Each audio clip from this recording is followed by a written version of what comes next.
Hey guys, I am going to guide you through doing a value scale, okay? And this is going to be our first step in learning shading. You are going to need a ruler, you're going to need a pencil. If you have a tissue, a paper towel, or a scrap paper, we'll be using that as well. I think that's about it. You're going to take your ruler. I'm going to try to make this straight for you guys, not for me. And we need to make a 5-inch value scale. So I'm going to measure 5 inches, okay? I'm going to measure the end, and I'm also going to do the bottom, might as well, all the way to the 5, okay? Then I can take it, kind of close it off, work on fixing those edges. They don't have to be perfect, okay?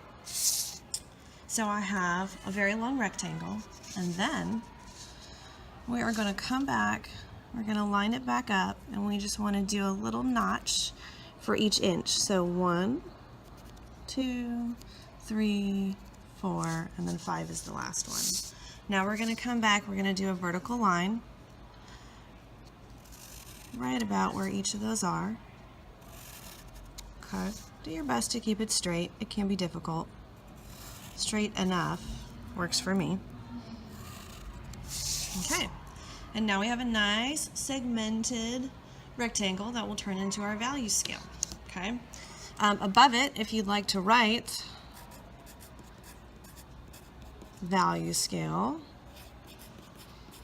and if you'd like to number the values, we're going to have number 1, 2, 3, 4, and 5. Okay. Number 1, sorry, that's shaking. Number 1 is going to be your lightest value. And then as you go across, it's going to get darker and darker, okay? 5 being the darkest value. You really want to avoid smudges while you're doing this. So that's why you use a tissue or an extra piece of paper. And you use that to put your hand on as you're kind of sliding back and forth working. Oops. There we go. And that keeps the natural oils in your hand from smudging the pencil. It'll keep it from getting all over this part of your hand, and keep it from smudging all around your paper. Okay, so that's a good thing to keep in mind anytime you're working with pencil.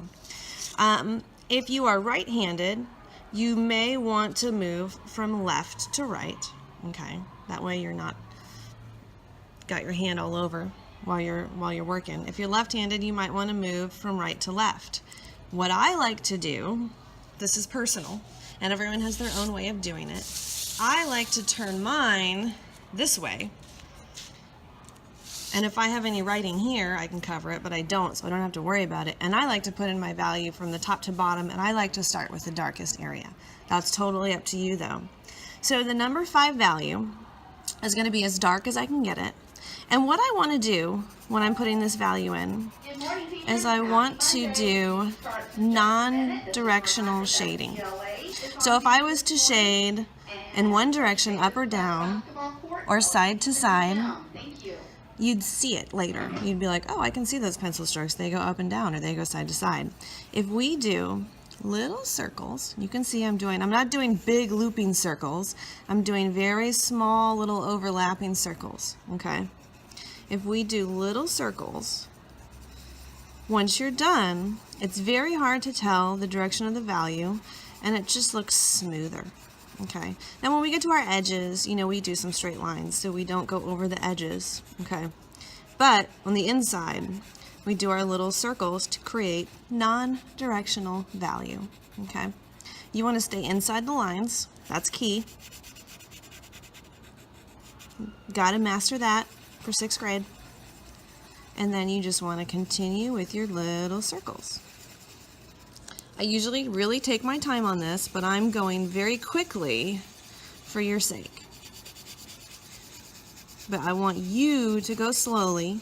You want to get all the little white spots. We're putting a base layer in, okay? And it looks dark, but it's not dark enough, okay? So I did a base layer in. I probably did medium pencil pressure with my hand, okay? Now I'm going to go in. I'm going to push much harder with my hand, and I'm going to darken it up as much as possible, okay? And that's what you would do. So I'm darkening, darkening, hard pressure. My hand does get a little tired. It's okay. I'll be done in a second. Because there's so much pencil that we're putting on here and it's shiny, you're going to have a little bit of a reflection. That's natural. Okay, so that is, you can see how shiny it is. That's my number 5 value. I've gotten most of the little white spaces. You know, I'm going a little quickly.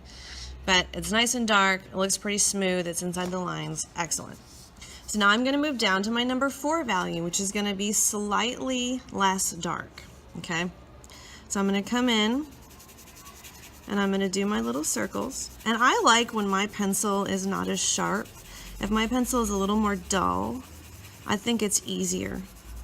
Using a mechanical pencil is incredibly difficult.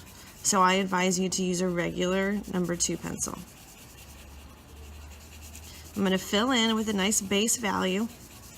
I know this is going to be darker, so it doesn't matter how dark it's going to be.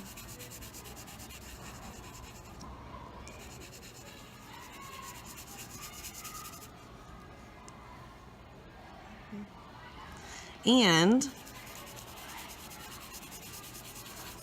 I put in my base. You can see I filled that in, but I need to darken it just a bit. I don't want to do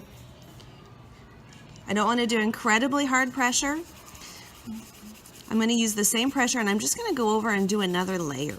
Okay. I'm going to keep doing that, going back over with medium pressure, adding layers until I feel like it's a good number 4 value. Now still to me, like when I hold it up like this, I don't know, it still feels a little light. Maybe I'll run over it again and I can always come back and add more.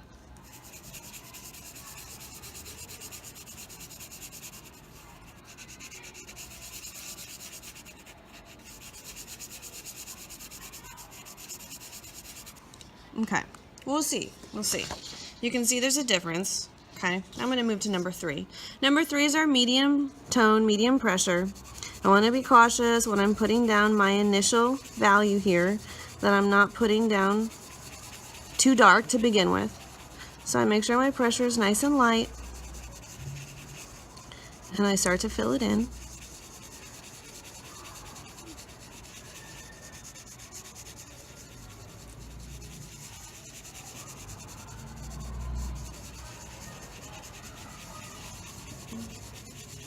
I do my initial layer, and when I'm looking at it, I think a smidge darker.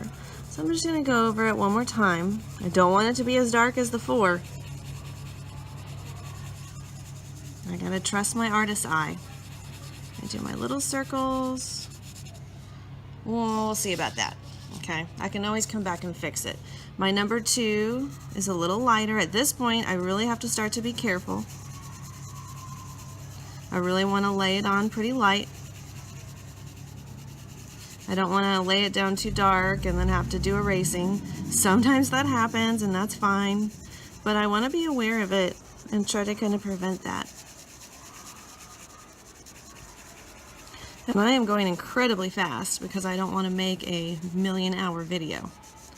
So typically I would go a lot slower and take my time. Really work at making my little circles as perfect as possible. So I have my number 2. You can see I'm just kind of sweeping back and forth, very light pressure. I'm not pushing very hard with my pencil. Okay, that's a number 2 value. Number 1 is our lightest value. It's almost like I'm barely touching my pencil. It's like whisper light. So I'm going to go in there. I'm going to whisper light it. I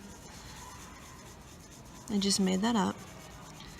And I'm going to fill it in. And it's really like one pass. I really don't even want to go over it again because I want it to have a difference. So I can turn it and look at it. And I feel like it looks very good. I have nice change from my light value 1 to my dark value 5. I'm very happy with that.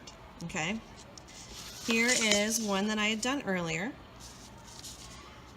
just as an example. Okay, It shows 1 to 5. It shows the value. It talks about the pressure and the layers. Okay.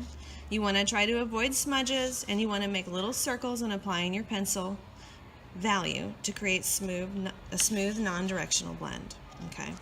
And so if I had, when I was done, like pencil all around, what I would do is I would take my eraser and then I would come back and erase away any smudges. Okay.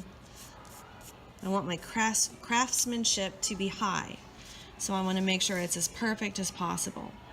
Now you are going to do 2 of these, because the more you do, the better you're going to get, and sometimes it takes a little bit of practice. Okay, so I would like to see you do 2 in your sketchbook, and I want you to go nice and slow and really try to get a beautiful, slow, gradual value change from the 1 to the 5. Good luck!